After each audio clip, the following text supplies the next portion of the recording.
19세기의 유명한 부흥사 D.L. 무디 목사님이 계십니다. 이분과 관련되어 있는 예화들이 참 많은데요. 한 예화를 한번 찾아봤습니다. 폴이라고 하는 10살 된 어린아이가 있었는데 그 당시에 유명한 전도자 무디 선생님의 설교를 듣고 싶어 했던 거죠. 어린아이가. 그래서 콜로라도주의 덴버시에서 집회를 열고 있다라고 하는 소식을 듣고 이 아이가 무디 목사님의 설교를 듣고 싶어 했어요.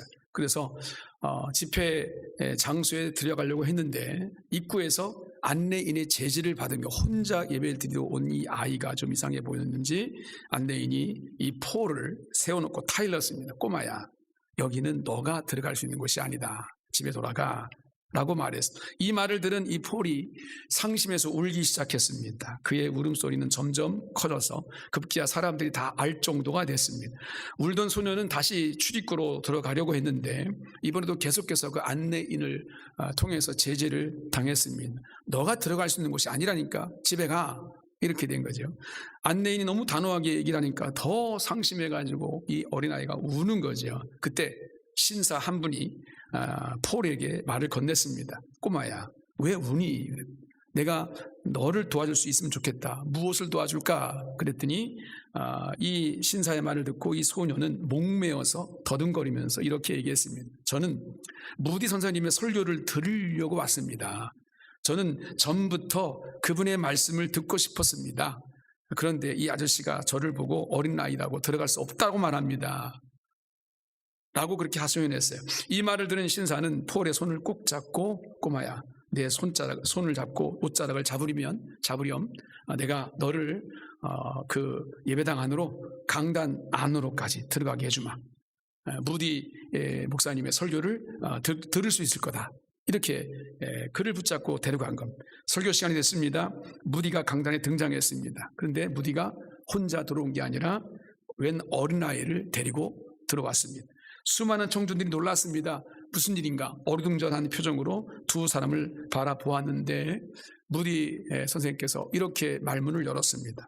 여러분, 여기 서 있는 이 소녀는 조금 전까지만 해도 저 문 밖에서 울고 있었습니다. 안내인에게 들어올 수 없다라고 한 제지를 당했기 때문입니다. 그래서 소년에게 제 옷자락을 잡고 따라오면 이 강단까지 데려다 주겠다고 했습니다. 그래서 여기에 이 소년이 함께 저와 함께 서 있는 것입니다.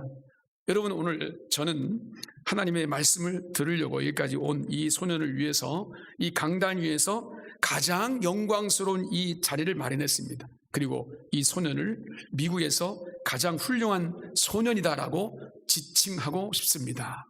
가장 훌륭한 소년이라고 지칭하는 이 폴이라는 사람이 그 이후에 훌륭하게 잘 자라서 미국의 아주 유명한 설교가가 되었습니다.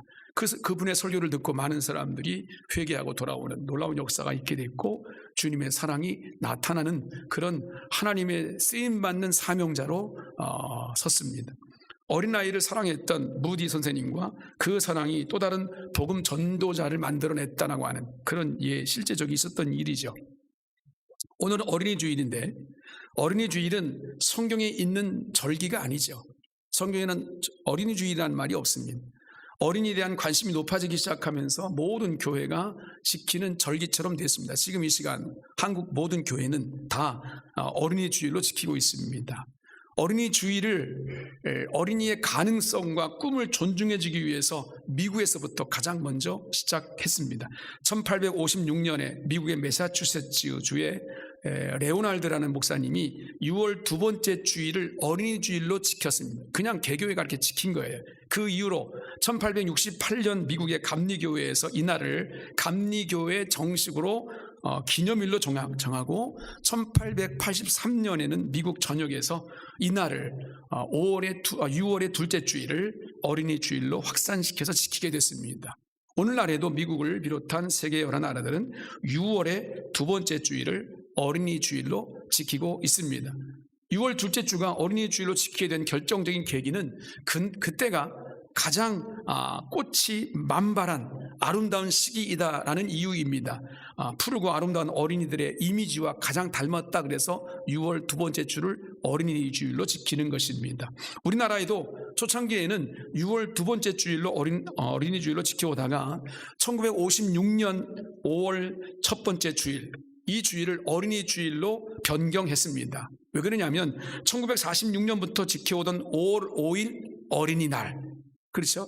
1946년부터 지켜왔는데 그날과 어린이날과 근접해 있는 주일이 바로 5월 첫 번째 주일이다라고 생각해서 바꿨죠. 어린이 주일의 근본 취지가 5월 첫 번째 주일이 제일 좋겠다. 그래서 우리나라만 5월 첫 번째 주일로 어린이 주일을 지키고 있는 겁니다.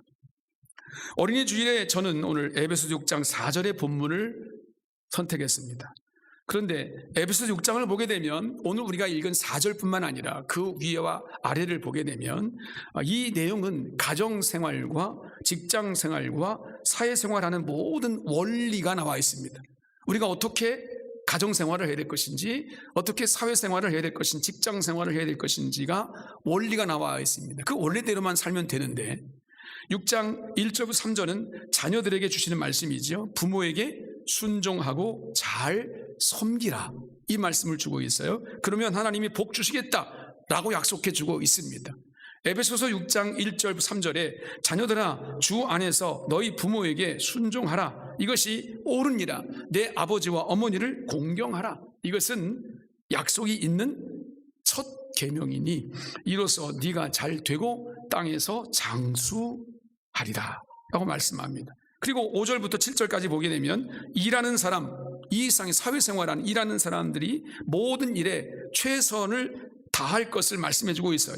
5절부터 7절 보시면 종들아 두려워하고 떨며 성실한 마음으로 육체의 상전에게 순종하기를 그리스도께 하듯 하라. 눈가림만 하여 사람을 기쁘게 하는 자처럼 하지 말고 그리스도의 종들처럼 마음으로 하나님의 뜻을 행하고 기쁜 마음으로 섬기기를 주께 하듯 하고 사람에게 하듯 하지 말라라고 말씀합니다. 물론 주인들에게는 9절에 종을 가족처럼 잘 대해주라는 말씀도 있습니다. 이 5장에서는 부부들에게는 주님이 교회를 사랑함과 같이 서로가 사랑하라라는 말씀도 주셨습니다. 그러니까 오늘 우리가 읽은 이 본문 4절은 갑자기 튀어나온 말씀이 아니라 부부관계, 자녀와 부모 관계, 그리고 종과 상전의 관계, 이 모든 일들을 설명하시면서 말씀하신 내용인데 이 말씀 안에 자녀를 어떻게 대할 것인가가 중심이 되어 있습니다. 그렇다면 어린이 주일을 맞이하는 오늘에 우리가 어린 자녀가 있는 분들이나 아니면 우리 자녀들이 이미 다 장성해서 어린이 주일이 별로 우리에게 와닿지 않는 분도 계실 겁니다. 장성한 분만 자녀로 두신 분들도 계실 건데 우리가 우리 자녀들이 혹시 계시다면 어떻게 우리 자녀들을 대할 것인가? 물론 이것은 자녀가 아닌 다른 사람들에 대한 태도도 함께 적용이 되어지는 교훈이라고 생각할 수 있습니다.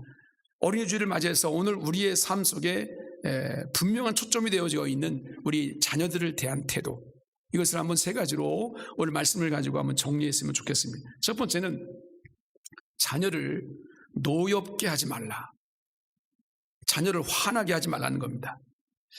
노엽게 하지 말라는 이 말은 일관성 없는 징계가 우리 가운데 자녀들에게 있을 수 있어요. 그리고 아직까지 나도 부모이지만 내 자아가 온전하지 않아서 옛사람이 아주 남아있어서 혈기가 자녀들에게 전달될 수 있습니다. 부자연스러운 억압이 자녀들에게 미칠 수가 있어요. 자녀들에게 이런 것들이 상처가 됩니다. 분노를 일으키게 됩니다. 이것을 경계하는 그런 말씀입니다. 그러니까 내 생각과 감정대로 말해서 자녀의 마음에 상처를 주지 말라는 거예요. 이게 부모로서 해야 할 일이라는 것입니다. 그런데 생각보다 부모가 자녀에게 이런 상처를 참 많이 줍니다. 성경에 보게 되면 이런 상처를 주는 사람들이 나오는데 상처를 받은 대표적인 인물이 바로 다윗 같은 사람이죠. 다윗은 아버지 이새로부터 그리고 장인이었던 사울 왕으로부터 상처를 많이 받았습니다. 사무엘상 16장을 보게 되면 사울 왕을 대신할 사람을 찾아서 하나님의 명을 받은 사무엘 선지자가 이새의 집에 가죠. 그런데 아버지 이새는 다른 형제들은 다 불러 모았는데 사무엘 앞에 서게 했는데 다윗은 들판에 가서 양을 치라라고 명령합니다. 다윗을 쏙 빼놓은 거예요. 한 사람만 쏙 빼놓은 겁니다.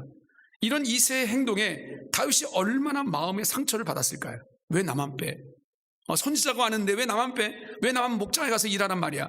이런 생각을 하지 않았겠습니까? 그래서인지 모르지만 다윗이 시편 27편 10절에 이렇게 고백합니다. 내 부모는 나를 버렸으나 여호와는 나를 영접하시리이다. 이런 고백을 합니다. 이런 일은 후에도 많이 있었습니다. 사무엘상 17장을 보게 되면 블레셋이 이스라엘 쳐들어오지요. 그런데 그때 블레셋의 그 장군, 아주 기골이 장대한 이 골리앗의 장군이 장수가 앞에 떡 가로막고 있는 겁니다.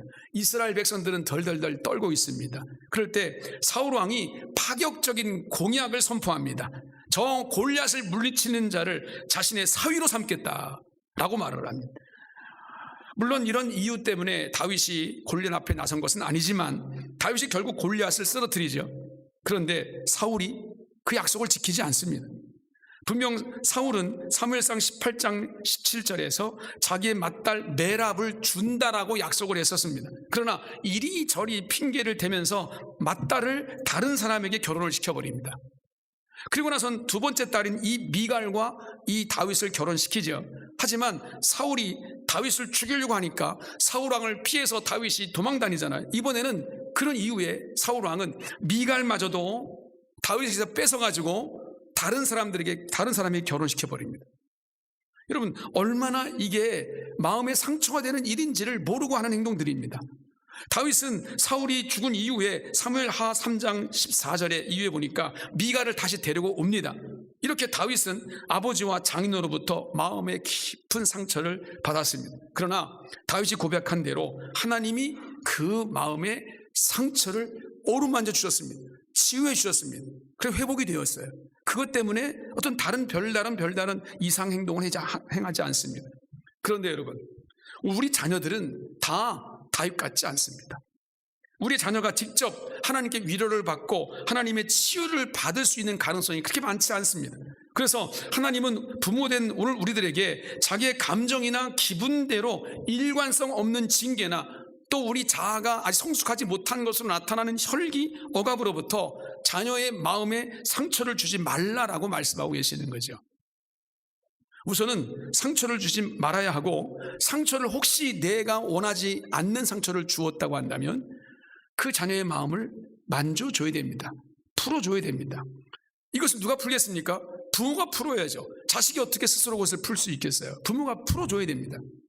부모가 자녀에게 준 상처가 남아있다고 한다면 여러분, 나중에 분명히 그 부분이 앙금이 되고, 사실 그것 때문에 상처를 깊이 입어서 제 삶을 살아가지 못할 수도 있단 말이죠.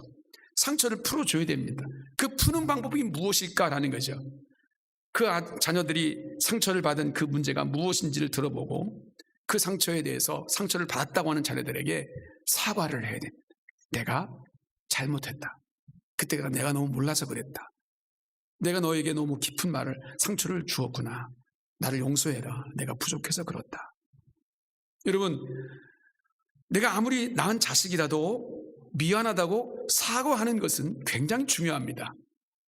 뭐 사과의 부모가 돼가지고 자식에게 이런 마음을 가지고 있는 그런 가정에 온전함이 있을 수 없습니다. 아무리 사소한 일이라도 자녀들이 상처를 받았다고 하면 미안하다. 내가 잘못했다. 내가 너를 위해서 한다고 한 것인데 내가 아직도 부족해서 그런 일이 있었구나. 너의 마음을 어떻게 위로해 줄 수 있겠냐. 여러분, 그렇게 사과를 하게 되면 그 마음 가운데 성령의 역사하심이 있어서 하나님께서 그 마음의 상처를 분명히 치유해 주실 줄로 믿습니다. 어린이주일을 맞이해서 우리가 먼저 기억해야 될 것이 이것입니다. 자녀에게 상처를 주지 않아야 됩니다. 이것은 성도들의 삶 속에서도 그대로 적용이 되어야 되죠. 우리가 말로, 행동으로 다른 사람에게 상처를 주지 말아야 됩니다. 이것처럼 어리석은 일이 없습니다. 말로 사람들의 상처를 주게 되면 그 관계가 어그러지게 되고 깨지게 되고 하나님의 사랑을 나타내기는커녕 오히려 사단이 기뻐할 수밖에 없는 환경들을 만들어줄 수밖에 없어요. 그래서 우리가 말로 또 행동으로 다른 사람들에게 상처를 주지 않으려고 애써야 됩니다. 물론 온전할 수 없죠. 내가 완벽한 사람이 아닌데 어떻게 말로 행동으로 다른 사람들의 상처를 온전하게 주지 않을 수 있는가 생각할 수 있지만 여러분 그렇게 애써야 된다는 겁니다. 만약에 상처를 준 일이 내가 느꼈다면 혹시 그 사람이 상처받았다고 얘기한다면 나는 아무것도 잘못한 것이 없는데 저 사람은 뭐 때문에 상처받았다는 거예요 도대체. 이런 마음이 내가 느껴진다 할지라도 상대방이 상처를 받았다면 사과하십시오. 이것이 우리가 해야 할 일입니다. 마태복음 5장 23절 이후에 이렇게 주님 말씀하십니다. 예물을 제단에 드리려다가 거기서 내 형제에게 원망 들을 만한 일이 있는 것이 생각나거든 그랬어요. 예물을 제단 앞에 두고 먼저 가서 형제와 화목하고 그 후에 와서 예물을 드리라. 오늘 이 시간 여러분이 주 앞에 나와 예물을 드리는 이 예배잖아요. 이게 예배가 바로 예물을 드리는 이거 자체인데, 근데 오늘 우리 마음속에 누군가에게 내가 상처를 입힌 일이 생각나왔어요. 화목하지 않고 내가 울그락불그락 싸울 수밖에 없고 막말을 했고 깊은 그런 어떤 언어의 폭력을 했다라는 것이 생각난다고 한다면 여러분 당장 그 사람에게 사과하십시오. 그것이 먼저 이루어져야 오늘 우리의 이 예배가 진정성이 있어요. 하나님이 진정으로 받으실 만한 예물이 될 것입니다. 그렇게 주님 말씀하신 겁니다. 그러니 다른 사람들 상처 두고 해롭게 하는 일들을 삼가라. 이것은 우리 자녀들뿐만 아니라 우리 모든 인간관계 속에 적용이 돼야 될 문제이다. 적어도 내가 그리스도인이라면, 하나님의 사랑을 받은 자라면 여러분 내가 남에게 무언가 상처를 입히며 살아간다고 하는 것은 온전하지 않습니다. 하나님이 기뻐하신 일이 절대 될 수 없고 사단이 춤출 만한 일입니다. 그러므로 오늘 이 시간 어린이주일을 맞이해서 어린 아이의 심령으로 주님, 내가 누군가에게 상처를 입힌 일이 있다면 그 일에 사과를 하게 하시고 하나님 그분에게 용납을 구하게 하시옵소서. 그래서 그 마음을 풀어주시옵소서. 우리 관계가 회복되게 하시옵소서. 특히 우리 자녀들에게 자녀의 마음에 응어리가 질 수밖에 없는 상처를 입혔다면 주님 그 상처를 치유해 주시기를 원합니다. 이것이 여러분들의 기도가 되어지기를 주의 이름으로 축복합니다. 오늘 두 번째 이렇게 말씀합니다. 주의 교훈으로 양육하라. 자녀를 어떻게 양육하는가? 주의 교훈으로. 자녀를 주의 교훈으로 양육하라고 했는데 교훈이라는 단어를 찾아보면 훈련, 교육, 징계, 양육 이런 여러 가지 의미를 담고 있는 단어가 바로 교훈입니다. 체계적인 훈련과 말씀으로 바른 길로 인도하는 교육 방식이 바로 교훈입니다. 부모가 아무리 자녀 교육에 대한 명확한 기준을 가지고 있어도 그 기준은 환경에 따라 여건에 따라 흔들릴 수밖에 없어요. 일관성이 있을 수가 없어요. 그러나 하나님의 말씀은 일관성이 있습니다. 기준이 명확합니다. 흔들리지 않습니다. 우리가 자녀들을 어떻게 키워야 되는가, 어떻게 양육시켜야 될 것인가, 이 일상적인 지식과 논리와 환경에 의해서 왔다 갔다 하는 그런 기준을 가지고 자녀를 양육시키는 게 아니라 주의 말씀을 기준으로 우리 아이들을 양육시켜야 된다는 겁니다.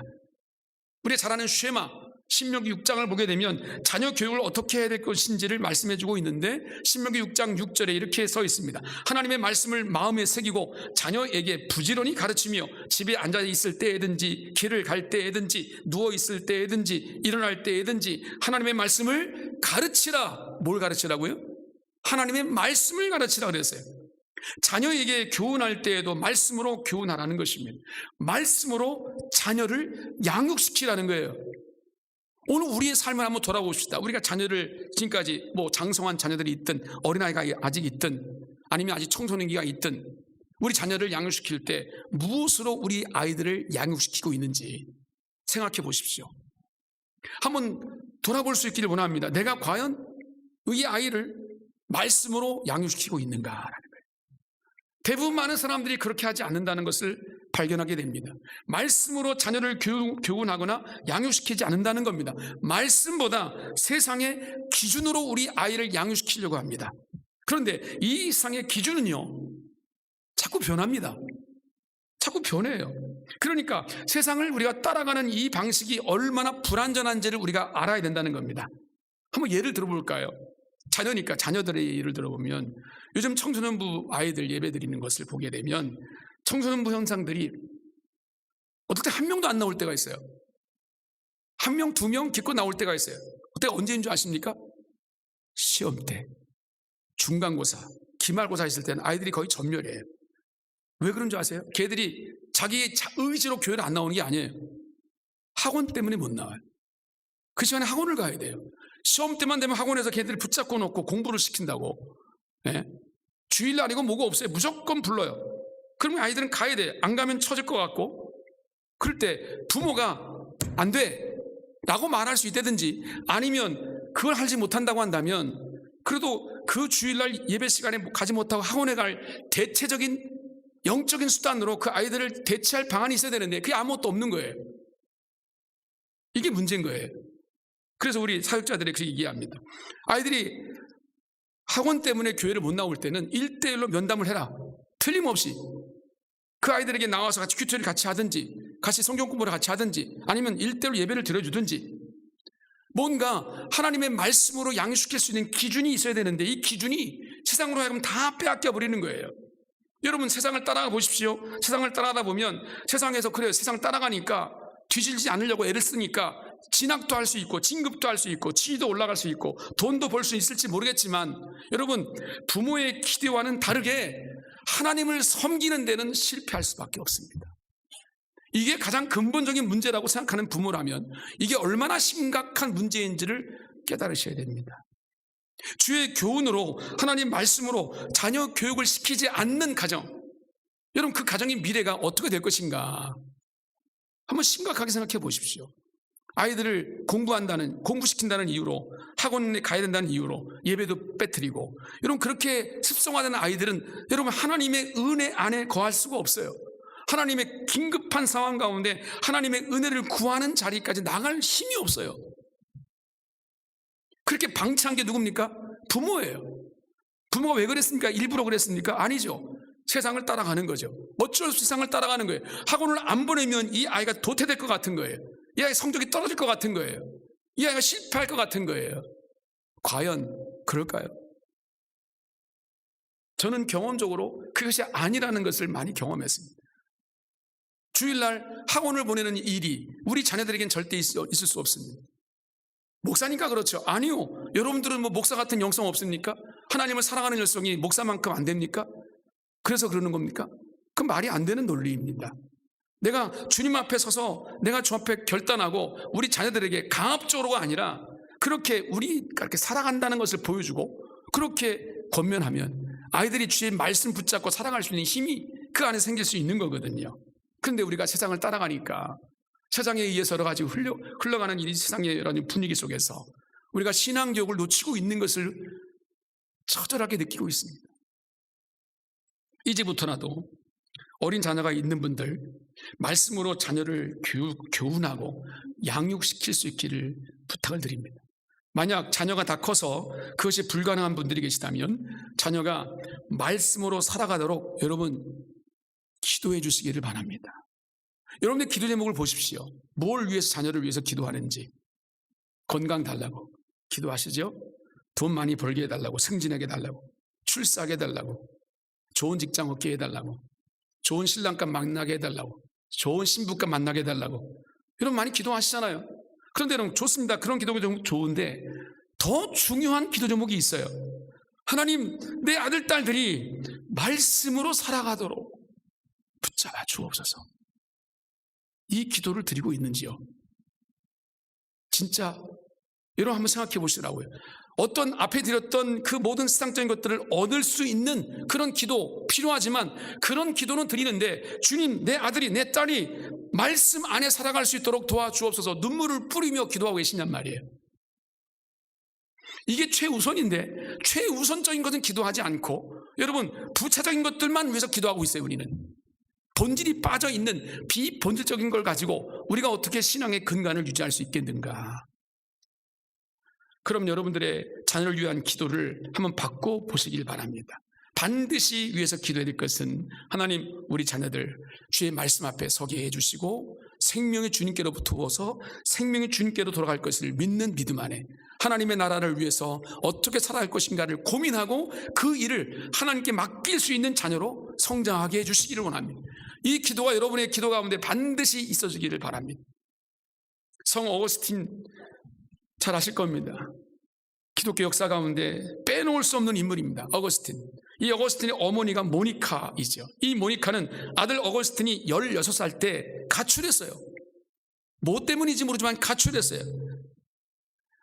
가출해가지고 이단에 빠졌습니다. 마니기오라고 하는 당시에 아주 왕성했던 이단에 빠졌어요. 그래서 사생아를 낳았어요. 예, 결혼도 하지 않고 사생아를 낳고 아주 탕자처럼 살았습니다. 그 탕자 어거스틴, 그런 말도 있어요. 이 탕자 어거스틴을 위해서 괴로워하고 심히 걱정했던 이 어머니. 근데 그 어머니가 어떻게 변했냐면, 암브로스라는 감독, 그 목사님께서 설교하시다가 이런 메시지를 전한 거예요. 눈물로 기도한 자식은 절대 망하지 않는다. 이 메시지를 받고 변했어요, 이 모니카가. 그래서 그때부터 교회 마룻바닥이 기도의 눈물로 썩어지기까지 16년 동안 자식을 위해서 기도했습니다. 세월이 흘러서 32살이 된 어거스틴은 어느 날 갑자기 하나님의 말씀 받았어요. 로마서 13장 13절의 말씀, 타락한 하나님 백성에 돌아오라고 하는 메시지입니다. 그 말씀을 듣고 충격을 받아가지고 돌아와서 중세의 사도 바울과 같은 인물로 변화되었지요. 32살이면 당시에는 제법 나이가 많은 나이입니다. 지금처럼 이 연령이 긴 그런 시대가 아니기 때문에. 그런데 돌아왔어요, 이 어거스틴이. 모니카 어머니는 아들을 위해 기도의 울타리를 쳤습니다. 어거스틴은 어머니의 사랑과 훈계의 낯을 피해서 세상으로 도망갔습니다. 그리고 타락했습니다. 그렇게 타락할 수가 없어요. 이단에 빠져가지고 사생아를 낳고 막 허랑방탕 살았단 말이에요. 그런데 어머니의 기도의 낯을 피할 수가 없는 거예요. 결국 하나님께 돌아왔습니다. 돌아오는데 대충 돌아온 것이 아니라 성자가 되었어요. 기독교 역사 가운데 이 어거스틴 같은 인물이 없습니다. 그렇게 엄청난 변화된 인물로 돌아왔습니다. 그러니까 여러분, 혹시 여러분 중에 믿음을 버린 자녀들이 여러분 가정 가운데 있더라도 낙심하지 마시고, 그리고 절대 포기하지 마시고 기도하시기 바랍니다. 이따가 찬송 부르겠습니다만 눈물을 뿌리십시오. 우리 자녀를 위해서. 다른 것 때문에 눈물 뿌리지 마시고요. 다른 것들은 있어도 없어도 괜찮은 문제입니다. 안 죽습니다. 하나님께서 반드시 붙들어 주실 것입니다. 그런데 이 문제만큼은 여러분들이 눈물을 뿌리고 기도하시라고요. 우리 자녀들이 주 앞에 돌아오라고, 하나님께 세워달라고, 하나님 이 영혼을 주님 붙잡아 달라고. 여러분들이 기도하지 않으면 그 자녀들을 위해서 누가 기도하겠습니까? 부모인 우리가 기도하지 않으면 누가 기도하겠냐고요. 중요한 것은 우리 자녀들을 주의 교훈으로 양육하고 주의 말씀으로 세우는 이 기도, 이것이 우리 가운데 절대적으로 필요하다. 하나님께서 오늘 여러분들 가운데 도전을 주십니다. 제발 너희 자녀를 위해서 울라. 나를 위해서 울지 말고 너희 자녀를 위해서 울라라고 말씀하신 주님의 뜻이 무엇인지 깨달을 수 있는 지혜가 여러분 가운데 있기를 축복합니다. 마지막으로 세 번째는 주의 훈계로 양육하라고 말씀했습니다. 훈계라는 말은 헬라어로 마음에 두게 하다, 그래서 경고하고 권고한다라는 뜻입니다. 자녀의 영적 심리적인 상태를 살펴보십시오. 우리 자녀가 지금 어떤 기준으로 살아가는가, 무엇을 목표로 살아가는가. 여러분, 그것을 말로 바르게 타이르는 것을 우리는 훈계라고 말합니다. 여러분, 훈계라고 말하니까, 말로 타이르라고 말하니까 계속해서 우리 일상 가운데 모든 일들 다 간섭하려고 그래요. 예? 웬만한 것들은 내버려 두세요. 알면서도 모른 척 하세요. 그래도 괜찮습니다. 물론 적정한 훈계가 필요합니다. 그런데 정말 훈계해야 될 것이 무엇일까라는 것. 여러분, 자꾸 일상들을 건드리잖아요. 그런 아이들이 아예 귀를 막아버립니다. 그리고 마음의 문을 닫아버립니다. 흔히 말하는 아이들이 부모도 꼰대처럼 여긴다고요. 속어입니다만 꼰대처럼 여긴다니까요. 우리 아이들에게 꼰대가 가장 싫은 인물이에요. 왜 자꾸 간섭하냐고, 나를. 내 마음대로 살라고 내버려 두라고, 나를. 이런 시대를 지금 살고 있잖아, 아이들에게. 부모의 말도 소용이 없다니까요. 예? 세상의 흐름이 좀 그래요. 그럼 이런 시대 가운데 우리 아이들은 어떻게 될 것인가라는 거죠. 정말 지혜가 필요한 시대입니다. 만약 우리 아이들이 자녀가 어리다면 분명한 말씀의 기준으로 바로 세워줘야 되잖아요. 주의 훈계로 양육하라라고 말씀하고 있어요.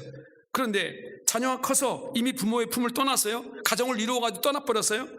그런데 신앙생활 하지 않아요. 옛날엔 신앙생활 할 것처럼 보이는데, 뭔가 믿음이 있는 것처럼 보이는데, 지금 보니까 교회도 안 나가, 하나님 말씀도 없어, 신앙생활에 전혀 행태가 없어져 버렸어. 여러분, 그렇다면 우리가 뭘 할 수 있겠냔 말이죠. 여러분 가정 가운데 그런 가정들이 많이 계시죠? 그러면 우리 마음속에 믿는 부모들은 마음이 안타까워가지고 아침 저녁으로 전화를 하네, 문자를 보내네. 주일날 아침 되면 문자해가지고 야 오늘 교회 가라, 뭐 해야 되지 않냐, 신앙생활 해야 되지 않겠냐, 이런 안타까운 마음 가운데 그렇게 할 수밖에 없죠. 그것도 안 하는 부모도 많이 있겠지만 그렇게 한다고 해가지고 그 자녀들이 돌아설까요? 문자한다고? 전화한다고? 그럼 어떻게 되란 말이냐는, 분명 장성한 자녀이지만 여러분의 자녀들도 때로는 힘들고 어려움을 당할 때가 있어요. 분명히 뭔가 내가 인생이 뭔가 이거 이렇게 살아도 되는 건가 라는 생각이 들고 너무 막연한 어떤 인생의 벽에 부딪힐 때가 있단 말이죠. 그럴 때 필요한 것이 믿음 안에 있는 부모의 권면이 필요한 거죠. 위로가 필요한 거잖아요. 이때 주의 훈계를 들려줄 때입니다. 뭘 해야 되냐면 그때 내가 만난 하나님, 나에게 힘이 되었던 하나님, 나의 이야기를 들려주는 겁니다. 얘야, 내가 너처럼 똑같은 일을 이렇게 경험했었는데 나는 그때 이렇게 했단다. 주님께서 그렇게 나를 위로해 주셨단다. 자녀가 장성해서 나이가 든 부모가 되었다는 이 상황 속에서 별별 상황을 다 겪어 보았다는 이 나의 삶의 에너지를 장성한 자녀들에게 보여줄 수 있어야 됩니다. 때로는 어려움을 당하는 그 일 속에서 하나님이 나를 어떻게 도우셨는지, 하나님이 나의 손을 어떻게 붙잡아 주셨는지 담담하게 이야기해 줄 수 있는 이 부모의 신앙이 정말 하나님의 이 훈계로 닿는 거죠. 사람이 어려움을 당하고 고난을 당하고 위로가 필요하면 누군가 의지하려는 마음이 반드시 생깁니다. 그때 나는 자녀에게 무엇을 줄 수 있을까? 언뜻 생각할 때 내가 물질로 도와주면 우리 자녀가 힘을 내겠지. 여러분, 자칫하면 우리 아이들을 망하게 하는 길이 될 수 있습니다. 물질로 도와주는 것이 다가 아닙니다. 그것이 문제가 아닙니다. 하나님은 그것을 원하는 것이 아닙니다. 정말 이 아이의 영혼을 위해서 내가 만난 하나님, 내게 은혜를 주셨던 하나님, 나를 도우셨던 하나님, 나와 함께 하시는 그 하나님이 어떻게 나에게 인도하셨는지, 성령께서 역사하셨는지를 자녀들에게 나타낼 수 있는 부모, 이것이 바로 주님께서 우리 가운데 주시는 훈계하라라는 말씀에 담아져 있습니다. 사랑하는 성도 여러분, 오늘은 어린이 주일인데 참 가장 설교하기가 어려운 주일이 바로 어린이 주일입니다. 왜냐하면 이 시대에 어린이들로, 우리 자녀들로부터 일어나는 현상들이 점점 무뎌지고 있기 때문입니다. 통계적으로 봐도 그렇고 여러 가지 현상적으로 봐도 그렇습니다. 이럴 때 어떠한 말씀으로 어떻게 주님 앞에 우리 공동체를 세워야 될 것인가 라는 것들 때문에 참 많이 고민이 됩니다. 어린 자녀가 있는 분이든 아니면 어린 자녀가 없는 분이든 오늘 말씀에 자녀를 노엽게 하지 말라라고 말씀했고 주의 교훈과 훈계로 양육하라고 말씀했습니다. 한마디로 우리 자녀를 믿음의 사람으로 키우라는 건데, 그렇잖아요. 이게 결론 아니겠습니까? 그것이 무엇인가, 어떤 의미가 있는가라는 것을 내 삶 속에 두는 것이 중요합니다. 이것이 오늘 어린이 주일이니까 뭐 강단에서 목사님이 뭐 그런 설교할 수밖에 없지 뭐 그러면서 흘러가 버리면 아무 소용이 없는 거예요. 정말 여러분들이 만약에 내가 예수 믿고 하나님 백성으로 그리스도로 이 땅을 살아가는 하나님의 자녀인 것이 내 마음과는 믿음으로 확신되어지는 사람이라면 분명한 기준이 있어야 됩니다. 그게 뭐냐면 그것이 우리 자녀를 노엽게 하지 않고 주의 교훈과 훈계로 양육하는, 이것이 나를 아직도 이 땅에 남겨놓으신 주님의 뜻이라는 거예요. 이것을 버리면 여러분들이 이 땅에 존재할 이유가 없습니다. 그냥 먹고 사는 거, 즐기고 시간 보내고, 여러분의 뜻대로 멋대로 우리가 살아가는 것밖에 뭐가 더 있겠습니까? 우리 자녀들을 아름답게 양육시키는 이 일들이 나의 사명, 어떤 사명보다 가장 중요한 것이다라는 거예요. 이것을 내가 깨닫고 주님, 이 일을 위해 내가 무릎 꿇겠습니다. 설교의 소두에 말씀드렸던 무디 선생님의 그 설교를 그렇게 듣고 싶어 했던 폴이라고 하는 이 목사님, 예아처럼 여러분의 자녀들이 하나님 말씀을 사모하고 하나님의 손에 붙잡힌 바 되어지는, 그래서 하나님께 귀 쓰임 바 되어지는 인생이 되기를 원합니다. 이 일을 위해 눈물을 뿌릴 자가 누구냐고요. 이 일을 위해 내 모든 것들을 아낌없이 내어줄 자가 누구냐고요. 그것이 부모 아니겠습니까? 그 일을 내가 지금 하고 있는가. 바라기는 여러분의 자녀들이 모두 하나님의 은총으로 하나님의 나라를 기업으로 받아서 하나님의 자녀의 권세를 가지고 이 세상을 승리하며 살아가고 주님께 칭찬받고 하나님의 영광을 맞이할 수 있는 하나님의 자녀들로 성장해 가고 하나님이 영광 받으시는 여러분들의 가정이 되시기를 주님의 이름으로 축원을 드립니다.